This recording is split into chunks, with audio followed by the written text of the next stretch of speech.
નમસ્કાર દર્શક મિત્રો, સિટી ન્યૂઝમાં આપ સૌનું સ્વાગત છે। સમાચારોની શરૂઆત કરતા પહેલા એક નજર આજના મુખ્ય સમાચારો પર। વાપીથી વ્યારા સુધી નેશનલ હાઈવે નંબર 56 ને 4 લેન કરવાનો પ્રોજેક્ટ રદ। સિલવાસની એક સરકારી સ્કૂલમાં વિદ્યાર્થીઓ વચ્ચે થયેલી બબાલમાં છરી ઉતરી।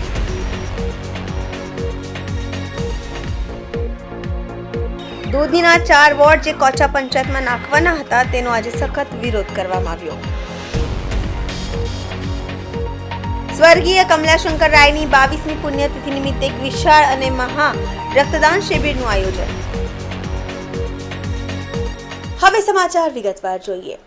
Vapi Shamlaji national highway number 56 ને 4 લેન કરવાનો મામલો। વાપીથી વ્યારા સુધી નેશનલ હાઈવે નંબર 56 ને 4 લેન કરવાનો પ્રોજેક્ટ રદ કરવામાં આવ્યો। દક્ષિણ ગુજરાતના આદિવાસી વિસ્તારોમાંથી પસાર થનાર આ હાઈવેના અસરગ્રસ્તો દ્વારા થઈ રહ્યો છે વિરોધ।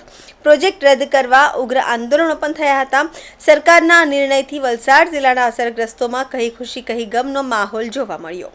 કેટલાક અસરગ્રસ્તોએ સરકારના આ નિર્ણયને આવકાર્યો છે તો કેટલાક ખેડૂતોએ પ્રોજેક્ટ અમલમાં આવ્યો હોત તો ફાયદો થતો તેવો મત વ્યક્ત કર્યો છે। વાંસદાના કોંગ્રેસ ધારાસભ્ય અનંત પટેલે કેન્દ્ર સરકારના નિર્ણયને આવકાર્યો છે। જોકે કપરાડાના ધારાસભ્ય જીતુ ચૌધરીએ પ્રોજેક્ટનો વિરોધ કરતા લોકો પર આપી તીખી પ્રતિક્રિયા।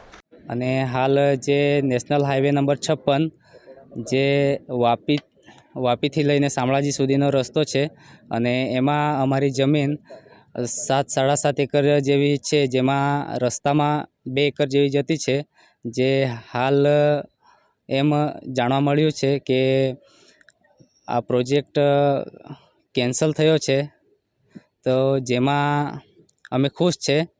અને જો પ્રોજેક્ટ કેન્સલ ના થત તો પણ ફાયદો હતો, પણ હાલ અમે 2 ભાઈઓ છે તો સારું છે। વાપીથી શામળાજીનો જે 4 લેન થવાનો હતો એ સારું હતું લોકો માટે।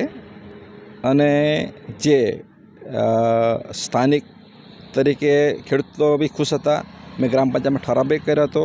મારા ગ્રામ પંચાયત ગામના જે ખેડૂત મિત્રો બી સંમત હતા। અને જે વાપી બુલેટ ટ્રેન એક્સપ્રેસમાં જે વળતર ચૂકવ્યું એ જ રીતે આ રસ્તામાં જે લોકોની જમીન જાય એ લોકોને ચૂકે તો વળતર સારું હતું।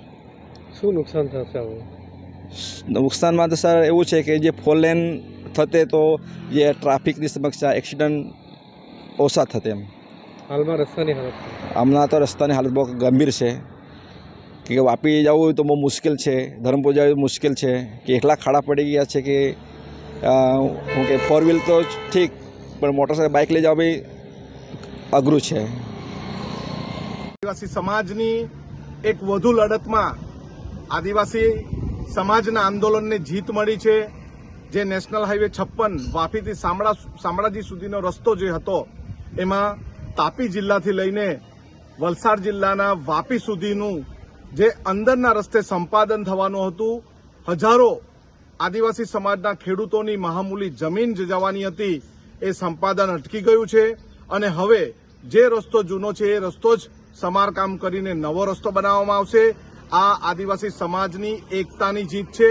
આપણે સૌએ સાથે રહીને જે લડત ચલાવી હતી, સૌનો આભાર માનું છું। અને સાથે હવે પછીના આંદોલનમાં પણ આપણે એકજૂટ થઈને હર અન્યાય સે લડેંગે ઓર જીતેંગે। હું 56ની વાત કરું તો નેશનલ હાઈવે 56 વલસાડ જિલ્લા અને ખાસ કરીને વાપીથી શામળાજીનો જે નેશનલ હાઈવે હતો એ 4 લેન થવાનો હતો। 4 લેન થવાનો હતો એ વાત આખા વિસ્તારને અને સમગ્ર સમાજ, આખો વિસ્તાર આવે તો દરેકના ઘરે 4 વ્હીલર અને ટ્રાન્સપોર્ટ અને કોમર્શિયલ બધા પાસે સાધન છે। ત્યારે આ હાલે જો રસ્તાની પરિસ્થિતિ છે એને જોતાં 4 લેન અગર રસ્તો બનેલો હોતે, 4 લેન બનેલો હોતે તો આજે આખા વિસ્તારની તમામ પ્રજાને એનો બેનિફિટ મળતે। પણ જે અમુક તત્વો એવા છે કે જેનો જન્મ જ વિરોધ કરવા માટે લીધેલો છે, એવા લોકોએ આનો વિરોધ કરીને આ કામ અટકાવ્યું। બાકી મોટાભાગનું જમીન સંપાદનનું કાર્ય પણ પૂર્ણ થઈ ગયું હતું। તો શું માનો છો કે વલસાડની જનતાને નુકસાન થયું? વલસાડની જનતા નહીં, સમગ્ર વલસાડથી નહીં, મહારાષ્ટ્રથી ચારે વિસ્તારથી તમામ પ્રજાને ભયંકર નુકસાન થયું છે। તે શું ફાયદો થતો આ પ્રોજેક્ટ થતો? આ પ્રોજેક્ટ થવાને કારણે આ રસ્તો બની ગયો તો આ વિસ્તારના સમગ્ર પ્રજાને ટ્રાન્સપોર્ટેશનથી લઈને બધી જ વસ્તુ એનું મેન્ટેનન્સ. આજે હાલની પરિસ્થિતિની વાત કરું તો વાપીથી ધરમપુર જવા માટે 2 કલાક 1.5-2 કલાક થાય છે. 1.5 કલાકમાં વાપી ગાડીનું નુકસાન, માણસના શરીરના સ્પેર પાર્ટનું નુકસાન, તમામ નુકસાન છે. વિરોધ પક્ષ એવું કહેતું હતું કે એનાથી આદિવાસીઓની જમીન છીનવવાની વાત હતી, એ કેટલી વાયબલ હતી? આજે દેશની અંદર કંઈ પણ સારું કરવું હોય, મારી પોતાની પણ જમીન ગયેલી છે. મેં કાં વિરોધ કર્યો? મારા સિવાયના કેટલાય લોકોને અમારા કાકડકોપર મારા ગામમાં સંપૂર્ણ જમીન સંપાદનની એન્ટ્રી થઈ ગયેલી અને પ્રોસેસ થઈ ગયેલી અને અમે આપવા સંમત જ છે. પરંતુ આવા ખોટા તત્વો જેની જમીન નથી જતી એવા લોકો જે વિરોધ ઊભો કરીને આ પ્રોજેક્ટને ખોરંભે પાડેલો છે. રાજ્યના પડોશમાં આવેલ સંઘ પ્રદેશ દાદરાનગર હવેલીના સેલવાસની એક સરકારી સ્કૂલમાં વિદ્યાર્થીઓ વચ્ચે થયેલી બબાલમાં છરી ઉછળી હતી. એક વિદ્યાર્થીએ અન્ય વિદ્યાર્થીઓ પર છરી વડે હુમલા કરતા 5 વિદ્યાર્થીઓને ઈજા થઈ હતી. તેઓને તાત્કાલિક સારવાર માટે ખસેડવામાં આવ્યા. શાળા પરિસરમાં જ છરીબાજીની આ ઘટનાના કારણે દોડધામ મચી જવા પામી હતી. સેલવાસના ઝંડા ચોક વિસ્તારમાં આવેલી એક સરકારી સ્કૂલમાં કોઈ વાતને લઈને વિદ્યાર્થીઓ વચ્ચે શાળાની બહાર સૌપ્રથમ ઉગ્ર બોલાચાલી અને ઝપાઝપી થઈ હતી. ત્યારબાદ શાળામાં જઈને વિદ્યાર્થીઓમાંથી ધોરણ 9ના એક વિદ્યાર્થી પોતાના સ્કૂલ બેગમાંથી છરી કાઢીને અન્ય વિદ્યાર્થીઓ પર હુમલો કર્યો હતો. બેફામ છરીબાજીને કારણે 5 વિદ્યાર્થીઓને ઈજા થઈ હતી. બનાવના દ્રશ્યો જોતા શાળા પરિસરમાં દોડધામ મચી ગઈ હતી. સ્કૂલના શિક્ષકો પણ બહાર આવી ગયા હતા અને ઈજાગ્રસ્ત વિદ્યાર્થીઓને સારવાર માટે હોસ્પિટલ ખસેડવામાં આવ્યા હતા. આમ સરકારી સ્કૂલમાં ઉછળેલી છરીની આ ઘટનાના કારણે પ્રદેશમાં ચકચાર મચી હતી. જો કે હજુ સુધી આ વિદ્યાર્થીઓ વચ્ચેની બબાલનું કારણ જાણી શકાયું નથી. મામલો પોલીસ સુધી પહોંચતા હવે પોલીસ પણ આ મામલે જરૂરી કાર્યવાહી હાથ ધરી છે. क्या हुआ था? स्कूल में आए थे लोग चाकू से मारे थे. कौन कौन? रोहित, इंडिया, रिजवान. कहाँ के थे लोग? रिजवान भैंसा पहले का था और रोहित, इंडिया. उसी स्कूल में पढ़ते हैं खेलने जब? हाँ, उसे पढ़ते हैं. कितने लोग को मारा? 3-4 लोग को मारे हैं. किस लिए मारा है? क्या बता रीजन से पहले बार स्कूल ही गया था. रीजन क्या था? पहले दिन रीजन क्या वो था? झगड़ा हुआ था, उसी चक्कर में लोग चाकू निकाले थे तो लोग मारे थे. तो चाकू बैग में लेके आए थे? हाँ स्कूल में? हाँ यस सर. स्कूल के अंदर मारे कि बाहर मारे? ग्राउंड भी मारे थे. ग्राउंड में स्कूल में? इधर सर मार दिए थे हम लोग को. कौन मार दिया? क्या मालूम सर, वहाँ पे खड़े थे तो इधर लग गया था ना कान में. इधर अंदर है सर सब. कैसे हुआ? 4-5 लोग को चाकू लगा था. सर क्या मालूम चक्कू लगा है कि क्या लगा है. उधर तो हम लोग खड़े थे छुट्टी के टाइम. सब तो अंदर है सर 2-3 लोग तो. आपको ये कौन मारा है? ये क्या मालूम सर, ये तो मेरे को इंदिरा नगर के लोग थे। ये लोग लड़के लोग थे सर. वहाँ पे लड़के खड़े लोग थे. स्कूल के ही थे कि बाहर थे? स्कूल के ही थे शायद, स्कूल के ही थे सब. ये कौन से स्कूल से? झंडा चौक, ठोकर खाना सॉरी झंडा चौक पे. कौन मारा है? ये क्या मालूम सर, चक्कू आपको चला देखा नहीं है? नहीं सर. तो क्या अंदर दबा लिए थे क्या? सर वहाँ पे तो हम लोग खड़े थे, छुट्टी का समय था सर. तो मारा तो देखा नहीं? नहीं सर, अंदर है सर. क्या नाम है? सब अंदर है सर. जो देखने वाले पब्लिक है. मैं तो बस ड्रेसिंग, मेरे को थोड़ा सा यहाँ पे लगा था तो मैं बोला कोटेज जाना जरूरी है. ऑटो में बैठा सर, उसके बाद मेरे को मालूम सही चला. है. नहीं सर. સમાચારોમાં સમય છે નાનકડા વિરામનો. વિરામ બાદ આપ જોઈ શકશો દૂધના 4 વોર્ડ જે કોચા પંચાયતમાં નાખવાના હતા તેનો આજે સખત વિરોધ કરવામાં આવ્યો. સ્વર્ગીય કમલાશંકર રાયની 22મી પુણ્યતિથિ નિમિત્તે એક વિશાળ અને મહા રક્તદાન શિબિરનું આયોજન.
વિરામ બાદ આપનું સ્વાગત છે। આજની ગ્રામસભામાં ગ્રામજનોએ વિરોધ કર્યો છે। જે દૂધનીના 4 વોર્ડ કોચા પંચાયતમાં નાખવાના હતા તેનો આજે સખત ગ્રામજનો દ્વારા વિરોધ કરવામાં આવ્યો છે। દૂધની પંચાયતના સરપંચશ્રીએ પણ સખત વિરોધ કર્યો છે। જે છે તે જ રાખો। ગ્રામસભાનું આયોજન કરવામાં આવ્યું હતું। તેમાં દૂધની પંચાયતના 4 વોર્ડ કોચા પંચાયતમાં નાખવાના હતા। તેમાં દૂધની પંચાયતના કટછોડના 4 વોર્ડના લોકોએ સખત વિરોધ કર્યો છે ને કીધું છે કે દૂધની પંચાયતમાં રહેવા દેવામાં આવે। જે કોચા પંચાયતના 4 વોર્ડ દૂધનીમાં એડ ન કરવાનો વિરોધ જતાય દૂધની પંચાયતના ગ્રામજનો અને કટછોડના ગ્રામજનોએ ગ્રામસભામાં વિરોધ કર્યો।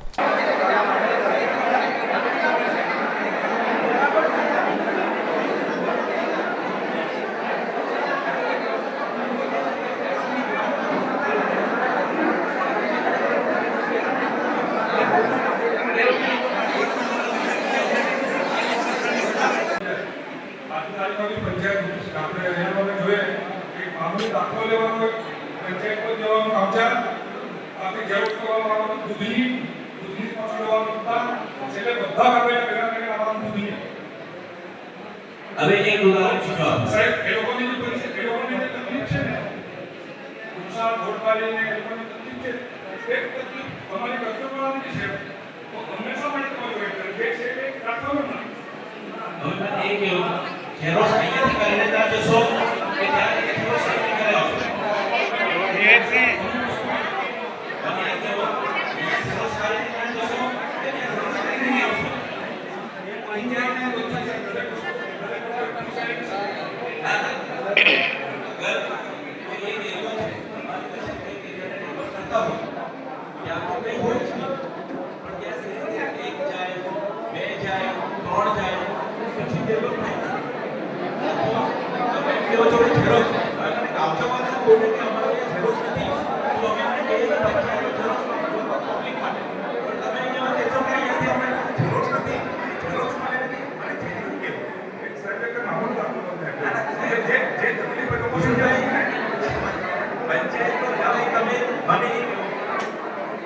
ત્યારે પંચાયત પર ગયા હશે શું હર ઘરનો એક માણસ હર ફેમિલીમાંથી એક મેમ્બર શું ડેલી પંચાયત ઓફિસ પર જાય છે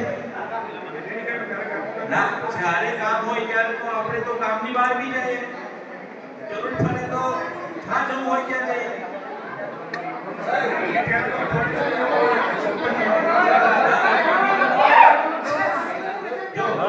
અત્યારે પાછું રિપીટ કરું છું જેને પણ બોલવું હોય મંચ ઓપન છે માઇક અવેલેબલ છે પાછું બોલું છું સભ્યતાથી અને માનથી રહેશો સારું લાગે સમયને આ રીતે વિડવાની જરૂર નથી આપણી જે ચર્ચા છે એ વિશેષ ગ્રામસભા માટે જ છે બધા પ્રશ્નો પણ કરે છે અને એમનો જવાબ પણ સાહેબ આપી રહ્યા છે તથા હું એટલું કહીશ કે આપણા જે કરચુણ ગામના બધા વધારે કરીને આગેવાનો ગામના ગ્રામજનો આવેલા છે એમનો આ જે ચર્ચા વિચારણા કે ગામને કામચા પંચાયતમાં આપવા માટે બધાનો વિરોધ છે તો આપણે બધા જ જણા વિરોધ આપણે આજે આ ગ્રામસભામાં દર્શાવી દઈએ જેમનો પણ વિરોધ છે બધા જેટલા પણ હાથ ઊંચા કરીને વિરોધ કરો આપણે જેસે તે રાખવાનું છે તો જેસે તે રાખશું એના માટે આપણે સાહેબ પાસે બધા જ રજૂઆત કરીશું કે આપણે મારું જે હતું તે રીતે જ રાખો આનાથી નુકસાન છે આવનારા સમયમાં જ્યારે પણ પંચાયત વધવાની હશે ત્યારે આપણે પંચાયત વધારવા માટે પ્રસ્તાવ બધા મળીને ત્યારે પણ આપણો પ્રસ્તાવ આવશે જ પરંતુ અત્યારે આ બંને પક્ષને સાંભળતા અમારી બધી લોક સરપંચ હોય જિલ્લા પંચાયત સદસ્યો હોય બધા મેમ્બરો જોડે પણ વાત થઈ છે કે સર આ અમારું દૂધની અને કરચુણ જે પંચાયત હતી તે રીતે થશે તો વધારે સારું રહેશે આવનારા સમયમાં જ્યારે પણ ચેન્જ થશે ત્યારે પછી જોવાશે સર બધાની શું માંગ છે જેમ છે તેમ જ રાખવાનું છે કે હાથ ઊંચા કરવા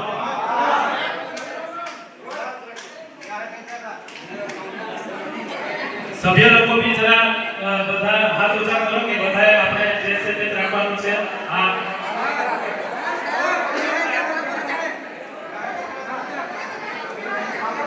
આપણે બધાએ આજ પ્રસ્તાવ સાહેબ પક્ષ સામે આજના ગ્રામસભામાં આપણે બધાએ રાખવાનો છે સાહેબ આપણી વચ્ચે છે વધારે ચર્ચા આના પર આપણે કરી છે છતાં બી સાહેબને પણ રિક્વેસ્ટ કરીશ કે હવે હવે પછી તમે આગળની કાર્યવાહી તો આ બધાની આ રીતની સહમતિ હશે તો આપણે જે છે તે જ આપણે પંચાયત લેવી જોઈએ દૂધની અને કરચૂણ માટે.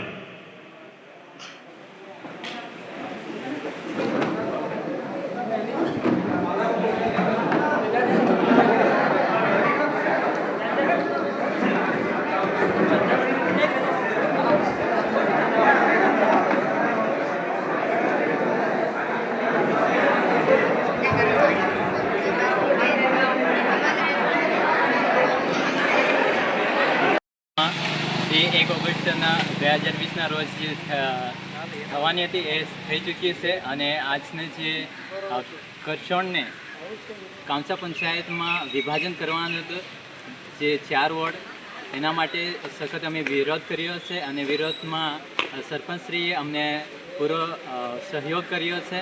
એના માટે સરપંચશ્રીનો પણ હું ખૂબ જ આભાર માનું છું કે અમારા સાથે રહીને જે કરચોણને કામસા પંચાયતમાં ના થવાની અમારી માંગ હતી એમાં અમને સહયોગ કર્યો છે અને અમારી સૌની એ જ માંગ છે કે અમારી જે જૂની પંચાયતમાં જે દૂધની પંચાયતમાં જે હતું ત્યાં જ રહે એવી અમે આશા રાખીએ છીએ. સમાચારોમાં ફરી સમય છે નાનકડા વિરામનો. વિરામ બાદ આપ જોઈ શકશો સ્વર્ગીય કમલાશંકર રાયની 22મી પુણ્યતિથિ નિમિત્તે એક વિશાળ અને મહા રક્તદાન શિબિરનું આયોજન.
વિરામ બાદ ફરી આપનું સ્વાગત છે. યુવા શક્તિ ચેરિટેબલ ટ્રસ્ટ સરીગામ દ્વારા સમાજ સેવી અવિસ્મરણીય સ્વર્ગીય કમલાશંકર રાયની 22મી પુણ્યતિથિ નિમિત્તે એક વિશાળ અને મહા ભવ્ય રક્તદાન શિબિરનું આયોજન કરવામાં આવ્યું, જેને સમગ્ર વલસાડ જિલ્લામાં એક ઐતિહાસિક મોડું આપ્યું છે. આ વિશિષ્ટ રક્તદાન શિબિરમાં કુલ 1670 યુનિટ બ્લડ એકત્ર કરીને સમગ્ર વિસ્તારમાં એક રેકોર્ડ નોંધાયો છે. આ માત્ર આંકડાઓનો મુકાબલા ન હતો, પણ માનવતાની ભાવનાને સમર્પિત એક અસાધારણ દાખલો બની રહ્યો છે. આ આયોજન ચેરમેન રાકેશ રાયના માર્ગદર્શન નિષ્ઠાભર્યા પ્રયાસોથી શક્ય બન્યું છે. ઉલ્લેખનીય છે કે ગયા વર્ષે પણ તેઓએ 1200થી વધુ યુનિટ બ્લડ એકત્રિત કરીને સમાજ સેવાની નવી દિશા આપી હતી. આ વર્ષે તેમને સેવા યાત્રાને વધુ વ્યાપક અને ભવ્ય બનાવ્યું છે. આ રક્તદાન શિબિરની ખાસ વાત તો એ હતી કે સમગ્ર શિબિર એક ઉત્સવ જેવો અનુભવ થયો. સરીગામ, વાપી, વલસાડ, સિલવાસા, સંજાન અને ઉમરગામ સહિતના વિસ્તારોમાંથી લોકોએ ઉમંગ અને શ્રદ્ધા સાથે અહીં પહોંચ્યા હતા. મારા પરમ પૂજ્ય પિતાશ્રી કે જેઓએ ઉમરગામ તાલુકા માટે ખૂબ કામ કર્યું છે, સરીગામ માટે ખૂબ કામ કર્યું છે, એવા સ્વર્ગીય કમલાશંકર રાય જેની 22મી પુણ્યતિથિ નિમિત્તે યુવા શક્તિ ચેરિટેબલ ટ્રસ્ટ સરીગામ દ્વારા મહારક્તદાન શિબિરનું આયોજન કરવામાં આવ્યું છે. અને દર વર્ષની જેમ અમે આ રક્તદાન શિબિર દર વર્ષે કરીએ છીએ. અગાઉ આ ચોથો અમારો કેમ્પ છે. અગાઉ પણ એમની પુણ્યતિથિ નિમિત્તે કંઈક ને કંઈક સામાજિક કાર્યો અમે દર વર્ષે કરતા જ હતા. પણ છેલ્લા 4 વર્ષથી સતત આ સેવાકીય કાર્ય સાથે અમે જોડાયેલા છીએ અને ગયા વર્ષે 1180 લગભગ 1200 ની આસપાસ અમે બ્લડ ડોનેશન કલેક્શન કર્યું હતું, બ્લડ યુનિટ કલેક્શન કર્યા. આ વખતે અમને વિશ્વાસ છે કે 1500 પ્લસ આપણે ચોક્કસ કરીશું. યુવાશક્તિ ચેરિટેબલ ટ્રસ્ટ મોક્ષની ફ્રી સુવિધા સમગ્ર તાલુકામાં કરે છે. રેનકોટ વિતરણ, નોટબુક વિતરણ, આવા અનેક સેવાકીય કાર્ય, વ્હીલચેર, ટ્રાયસિકલનું વિતરણ, આવા અનેક સેવાકીય કાર્ય અમારા યુવાશક્તિ ચેરિટેબલ ટ્રસ્ટ દ્વારા કરવામાં આવે છે અને આ સેવાકીય કાર્ય સતત નિરંતર અમે ચાલુ રાખીશું. ગૌ રક્ષા માટે થઈને પણ આપણે ખાસું યોગદાન આપ્યું છે. ગૌ માતા તો આપણા હિન્દુ ધર્મની અંદર આપણે કહીએ કે સમગ્ર વિશ્વ માટે પણ કહીએ તો ખોટું નથી. ગૌ માતા ન હોય તો આપણને દૂધ ન મળે. ગૌ માતા આપણી સંસ્કૃતિ છે, આપણા દેશની આત્મા છે. ત્યારે ગૌ માતાને બચાવવા માટે, ગૌ માતાને ના સંવર્ધન માટે હંમેશા આપણે કાર્ય કરવા જોઈએ અને એના માટે હંમેશા અમે મદદ થઈએ છીએ. સમાચાર પૂરા કરતા પહેલા એક નજર આજના મુખ્ય સમાચારો પર. વાપીથી વ્યારા સુધી નેશનલ હાઈવે નંબર 56 ને 4 લેન કરવાનો પ્રોજેક્ટ રદ. સિલવાસની એક સરકારી સ્કૂલમાં વિદ્યાર્થીઓ વચ્ચે થયેલી બબાલમાં છરી ઉતરી.